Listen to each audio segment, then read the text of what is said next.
Thomas Alva എഡിസണുമായിട്ട് ബന്ധപ്പെട്ട് ചോദിക്കാൻ സാധ്യതയുള്ള ചില ചോദ്യങ്ങളാണ് നമ്മൾ ഇന്ന് നോക്കുന്നത്. തോമസ് ആൽവ എഡിസൺ ഉത്തരമായിട്ട് വരുന്ന ചോദ്യങ്ങൾ.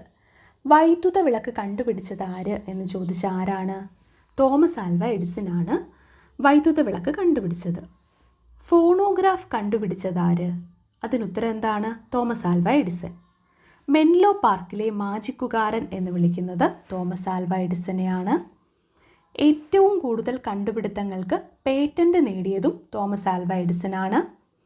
കണ്ടുപിടുത്തങ്ങളുടെ രാജാവ് എന്ന് വിളിക്കുന്നതും തോമസ് ആൽവ എഡിസണെയാണ്.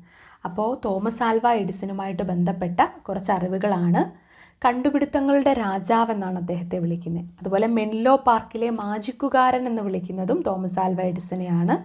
ഏറ്റവും കൂടുതൽ കണ്ടുപിടുത്തങ്ങൾക്ക് പേറ്റന്റ് നേടിയത് തോമസ് ആൽവ എഡിസൺ ആണ്. ഫോണോഗ്രാഫ് കണ്ടുപിടിച്ചതും തോമസ് ആൽവ എഡിസൺ ആണ്. വൈദ്യുത വിളക്ക് കണ്ടുപിടിച്ചതും തോമസ് ആൽവ എഡിസൺ ആണ്. അപ്പോൾ തോമസ് ആൽവ എഡിസനെ പറ്റിയുള്ള അറിവുകളാണ്. വൈദ്യുത വിളക്ക് കണ്ടുപിടിച്ചു, ഫോണോഗ്രാഫ് കണ്ടുപിടിച്ചു, മെൻലോ പാർക്കിലെ മാജിക്കുകാരൻ എന്നറിയപ്പെടുന്നു, ഏറ്റവും കൂടുതൽ കണ്ടുപിടുത്തങ്ങൾക്ക് പേറ്റന്റ് നേടിയത് ഇദ്ദേഹമാണ്, കണ്ടുപിടുത്തങ്ങളുടെ രാജാവ് എന്നാണ് ഇദ്ദേഹത്തെ അറിയപ്പെടുന്നത്. അപ്പോൾ കണ്ടുപിടുത്തങ്ങളുടെ രാജാവ് ആരാണ്? Thomas Alva Edison. ഏറ്റവും കൂടുതൽ കണ്ടുപിടുത്തങ്ങൾക്ക് പേറ്റന്റ് നേടിയത് ആരാണ്? Thomas Alva Edison.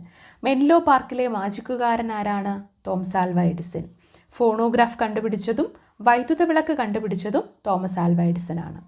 അപ്പോൾ തോമസ് ആൽവ എഡിസണുമായി ബന്ധപ്പെട്ട ഇത്രയും കാര്യങ്ങൾ പഠിച്ചു വെച്ചാൽ അദ്ദേഹത്തെ പറ്റിയൊരു ചോദ്യം വന്നാൽ നിങ്ങൾക്ക് എന്തായാലും ഉറപ്പായും ഉത്തരം എഴുതാൻ പറ്റും.